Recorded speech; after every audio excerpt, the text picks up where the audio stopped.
from True the Vote and some from, in this case, the Secretary of State of the state of Colorado. This is an August 15th letter, and it says, "We need you to help keep Colorado's voter rolls accurate.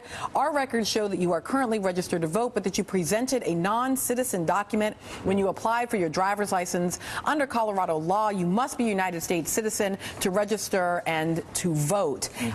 I'm just thinking about my mom getting this in the mail, or, you know, it would cause absolute panic. This feels to me like the kind of fear-mongering sort of voter terrorism that's occurring. Yeah, we've seen this happen in Colorado. We saw this notoriously in Florida, just, you know, this election cycle. We saw it happening, you know, in Texas. 9,000 letters go out in Harris County saying, "We think you're dead. Send us back this checkoff. I'm alive. I'm dead." Right? And hundreds are coming back saying, "I'm alive and well." Look, there are problems with our lists, but there are smart ways to deal with those lists, to make sure that eligible voters like your mom and like Jim Cramer's dad and everybody else who are being challenged and aren't able to vote. I was saying during the break, this is one of the most dangerous things happening to democracy in my lifetime. I mean, I was there during the period where we fought for voter rights in the South, part of SNCC, making that battle happen. But what you see now is a confluence of huge corporate money backing these organizations, and these organizations being able to pull people out, very emotional about wanting to hold on to their country, and they're going to do it by any means necessary. And what goes beyond the election is the most critical part. And that question of the big corporate money, because, you know, look, I'm down with the Tea Party having a right as a popular organization to stand up and speak their mind and have their own, you know, policy initiatives and all of this. But so what is the money? What takes a little Tea Party organization and turns them into True the Vote, you know, bullies at the ballot box? Well, I think the road leads to Dick Armey, former majority leader in the Congress, now involved, I guess it's Americans for Prosperity. And they see a viable grassroots movement on the right, and they water it with lots of green money, and they grow it. And now we have the Tea Party as a viable political movement, and the Occupy movement we don't hear from. So I think the big dollars play on the right. They don't play on the left. I don't think the Occupy people wanted the money.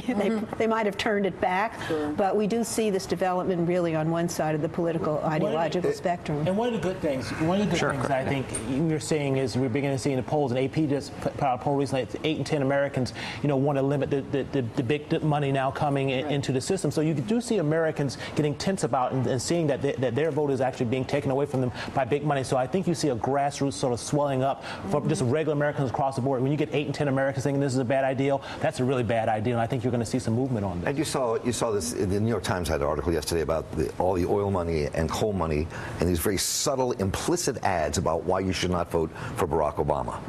So it's not just right-wing billionaires. We're talking about major corporations that are now behind these efforts, and that's not completely behind the efforts, just behind the effort to push things out so Obama can't win. So it's frightening the power that they're amassing. And although what I love about the Alex story, is it does seem that clearly Alex behind, for example, the Pennsylvania ID law, potentially some others, but the big corporations still do rely on consumers, and we've seen Alec begin to back away from some of this as sort of the power of public opinion is rising up and saying, no, you will not do this to our democracy. 40 corporations have left Alec. I mean, the American Legislative Exchange Council here, 40 corporations have left. We at Common Cause have filed a whistleblower complaint with the IRS because they claim that they're a charity, 501c3, not even a C4, which is where all the secret money, you know, in this election is being pumped in. It's the super PACs, it's really the C4s that don't have to disclose their donors. Alex says we are an educational charity. We don't spend a dollar on lobbying. And yet they have this model bill, right? This model bill that is being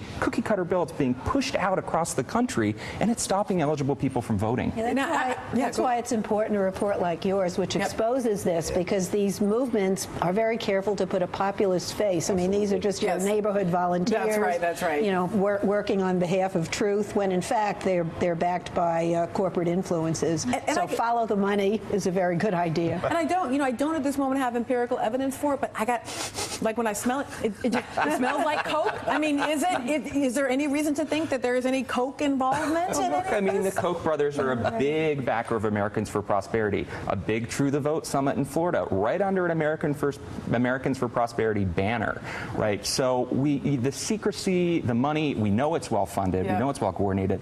We know they're reaching out to secretaries of state, Gessler in Colorado, who sent out that letter. Kobach from Kansas shows up at the Heritage Foundation at a big True the Vote panel. I mean, it is very well coordinated. I want to talk about Chris Kobach when we get back, because this guy, the Kansas Secretary of State, is prepared to take the president's name off of the Kansas ballot behind a kind of birth. I mean, that's voter suppression to the extreme. Up next, I also will talk a little bit about why Republicans are seeming to melt into a steaming pile of bumbling goo when confronted with President Obama.